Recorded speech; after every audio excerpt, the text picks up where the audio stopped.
Hello friends, welcome to our YouTube channel. तो आज हमारे पास एक बहुत इंपॉर्टेंट कंपनी है वोडाफोन आइडिया, और इस कंपनी को लेकर आज हम लोग की डिटेल्स डिस्कशन होगी। आप वीडियो में लास्ट तक ज़रूर बने रहें। बहुत इंपॉर्टेंट्स बातें हमने करी है, क्यों ये इंपॉर्टेंट हैं, लेवल्स क्यों इतने इंपॉर्टेंट है, क्या स्ट्रेटेजी होनी चाहिए, कंपनी की प्रोफाइल क्या है। हमने पूरा कंप्लीट एक पैकेज डिस्कशन किया है जहाँ पे कि आप एक सर्टेन कंक्लूजन पे पहुँच सकते हैं, और ये आपके लिए बहुत इंपॉर्टेंट होगा। जैसा कि हम जानते हैं कि आज का वोडाफोन आइडिया का क्लोजिंग जो 7.95 का मिला है। इतने ख़राब मार्केट के बावजूद भी वोडाफोन आइडिया जो है काफ़ी हद तक अपने आप को संभालने का प्रयास की है। और वीडियो के अंत में हम लोग ज़रूर बताएंगे कि क्यों ऐसा हुआ है, क्यों वोडाफोन आइडिया बहुत ज़्यादा क्रैश नहीं हुआ। आज का इतना भयानक मंजर में भी जो है ना, यूएस टैरिफ बार के बाद भी स्टेबल थोड़ा परफॉर्मेंस रहा है। तो इसको हम डिटेल्स में देखेंगे, और चार्ट स्टडी भी इसके साथ हम लोग इसको देखेंगे। तो चलिए हम लोग शुरू करते हैं। फ्रेम का चार्ट है, और साथ ही साथ हमने डेली टाइम फ्रेम का भी चार्ट लगा रखा है। तो वहाँ पे हम लोग ये थोड़ा सा नोटिस करेंगे कि मतलब किस तरह से इसका ये जो आगे का मतलब चाल रह सकता है, उस पर हम लोग थोड़ा सा फोकस करेंगे। लॉन्गर टाइम ड्यूरेशन में मैंने इसका कैसा बिहेवियर है उस पर हम लोग थोड़ा फोकस करते हैं। तो हम लोग इसलिए जो है इसको ब्रॉडर रेंज में लिया है। ब्रॉडर रेंज में डेली और वीकली दोनों पे हम लोग यहाँ पे बात करेंगे।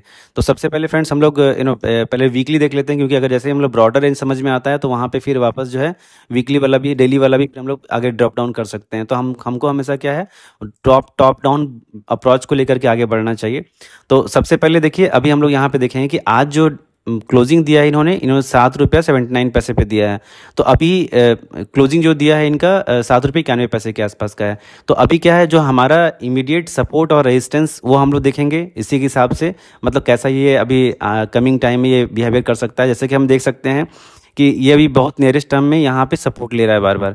तो हमारे साथ डाउन नीचे साइड जाने के लिए अप्रॉक्सीमेट जो है ₹7.80 के आसपास का हमारा जो है लो साइड का मतलब कह सकते हैं ये है, जहाँ पे कि एक स्ट्रॉन्ग सपोर्ट है। और इस पे हम लोग जो है यहाँ पे थोड़ा सा रिस्क ले सकते हैं, बहुत कम मतलब स्टॉप लॉस लगा करके, जहाँ पे कि हम लोग 6-6.5 के आसपास का सेटअप लगा करके उसको हम लोग फिर मतलब एक एसएल रख करके आगे हम लोग यहाँ पे निकल सकते हैं। तो अभी इसमें हम लोग को बेसिकली ये समझना पड़ेगा कि आज अभी जो रिसेंट का जो अगर हम लोग देखें कि लास्ट कपल ऑफ मंथ्स में हम लोग इसका क्या ट्रेंड है, हाई लो कितना है, तो आप देख पाएंगे ये पर्टिकुलर जोन है, मतलब जहाँ पे कि ₹10.49, जहाँ पे कि ये बार बार जो यहाँ पे रेजिस्टेंस लेकर के एक बड़ा रेजिस्टेंस यहाँ पे है, और वहाँ से फिर वापस ये डाउन ट्रेंड में आता है। एक ये इंपॉर्टेंट चीज़ है। अच्छा, दूसरी बात यहाँ पे जो इंपॉर्टेंट हमारे पास क्या है कि अब अगला जो आपका ये जो ये जो हमारा है जहाँ पे कि हम लोग अभी देख रहे हैं कि जो ये ट्रेड कर रहा है, तो इसके बाद जो अगर आप नीचे साइड में देखें तो ₹6.66 या फिर आप मान के चलिए कि ₹7.5 के आसपास का ये जोन है, और इस जोन के बीच में काफ़ी टाइम से घूम रहा है। अब यहाँ से ये अपसाइड का भी ट्रेंड दे सकता है और डाउन साइड का भी दे सकता है। तो हमको हमेशा ये केयर करना होता है कि कम से कम रिस्क में कौन सा ट्रेड हमारा जाएगा। अभी सब चीज़ों को अगर हम हटा के देखें तो हमारे पास 2 मूविंग एवरेज लगे हुए हैं, और 2 मूविंग एवरेज जो है हमारा ये 30 का और 9 का है। तो फिलहाल जो है अभी ये जो हमारे पास इनका एक जोन है, जहाँ से कि इस वाले मूविंग एवरेज से यहाँ पे रेजिस्टेंस ले रहा है। तो ये हमारा 30 मूविंग एवरेज है। 30 मूविंग एवरेज से ही रिजेक्शन लेकर के ये आगे अभी मूव नहीं कर पा रहा है। तो एक तो हमारा है कि इमीडिएट जो है हमारे पास क्या जोन है, और दूसरा है कि ये जो हमारा मूविंग एक्सपोनेंशियल मूविंग एवरेज है, इस एवरेज को कैसे रिस्पेक्ट कर रहा है। तो अगर लॉन्ग रन में देखें कि अगर हम लॉन्ग रन में इसमें रहना चाहते हैं तो डेफिनेटली कम्युनिकेशन कंपनी है, हमेशा चर्चे में रहती है ये। और कुछ यहाँ पे इनका कुछ सपोर्ट है, गवर्नमेंट का भी कुछ सपोर्ट्स अप्स एंड डाउन आते रहता है।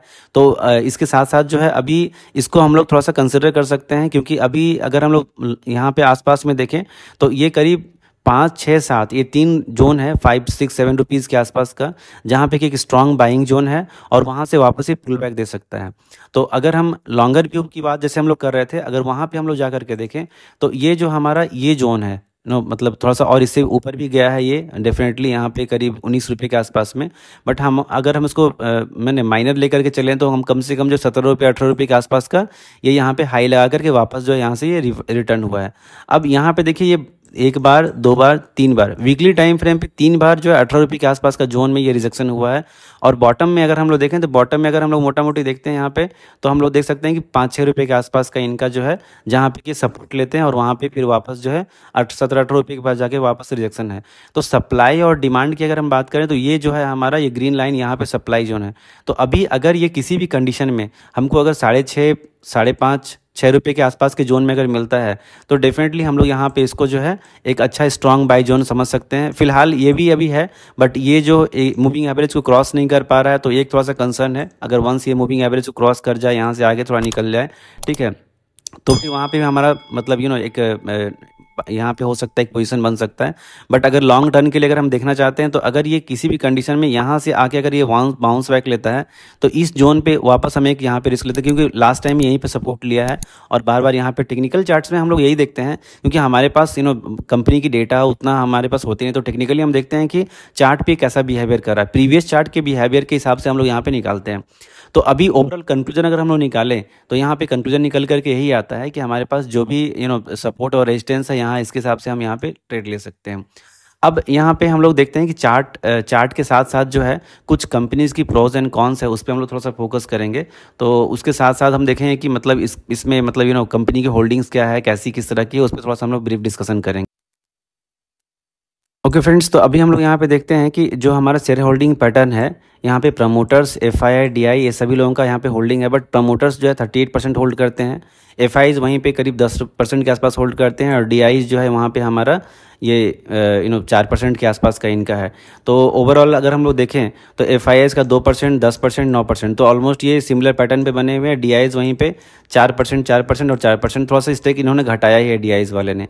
तो इस तरह से, और पब्लिक होल्डिंग जो 24% है, और यहाँ पे गवर्नमेंट का 22% का होल्डिंग है।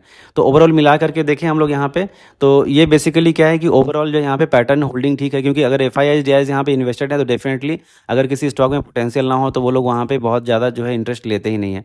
तो इस चीज़ को हम लोग यहाँ पे नोटिस करते हुए हम लोग थोड़ा सा ओके। तो अब हम लोग यहाँ पे देखते हैं कुछ न्यूज़ है जो कि हम लोग को थोड़ा सा रखना पड़ता है। अब प्रोज की बात अगर हम लोग करें, जिसमें अच्छाइयाँ क्या है, तो यहाँ पे प्रमोटर जो है ये होल्डिंग जो है अपनी होल्डिंग को खुद से बढ़ा रहे हैं, मतलब ओपन मार्केट से यहाँ पे बाई लेकर के, और इसको जो है अपनी लास्ट क्वार्टर में इन्होंने बढ़ाया है, ये एक प्लस पॉइंट है। तो डेफिनेटली इनको अपने मतलब डिसीजंस पे कॉन्फिडेंस होगा। और दूसरा इनका जो है कुछ कॉन्स पे हम लोग देखते हैं, वॉल्यूम इनका काफ़ी हाई रहता है, एक ये प्लस पॉइंट रहेगा हमारे पास यहाँ पे। दूसरा हमारे पास ये है कि कंपनी जो है सबसे पहले यहाँ पे लो इंटरेस्ट कवरेज रेशियो है इनका, एक नेगेटिव पॉइंट यहाँ पे है, एक पहला। दूसरा है कंपनी जो है मतलब सेल्स ग्रोथ पे को लेकर के क्वेश्चन मार्क उठता है। 5 ईयर में इनका जो है ये सेल्स ग्रोथ जो है ये यहाँ पे एक कंसर्न रहा है, जो कि बहुत पुअर साइड माना जाएगा, ठीक है। और दूसरा है कि प्रमोटर होल्डिंग जो है उन्होंने लास्ट 3 ईयर में 33% से डाउन किया है। तो जहाँ पे कि प्रमोटर्स खुद से बढ़ा रहे हैं अपना मतलब होल्डिंग, अभी बढ़ाने का प्रयास करें, बट इन लास्ट अगर लॉन्ग रन में देखें तो इन्होंने अपना होल्डिंग को थोड़ा सा डंप भी किया है यहाँ पे। ये चीज़ हम लोग को ध्यान रखना चाहिए।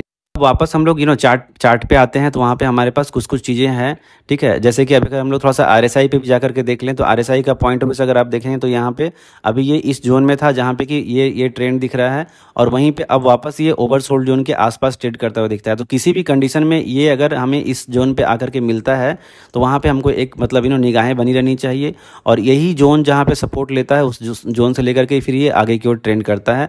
अगर ये ब्रेक होता है तो किसी भी कंडीशन में हमको यहाँ पे होल्ड नहीं करना चाहिए, और वापस जो है नीचे डाउन साइड में एक बड़ा ब्रेकडाउन भी यहाँ पे दे सकता है। तो मार्केट का सेंटीमेंट पे डिपेंड करेगा किस तरह का ये बिहेवियर आगे दिखाता है।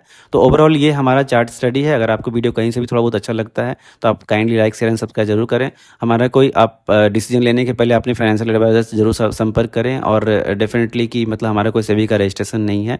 So thanks for watching.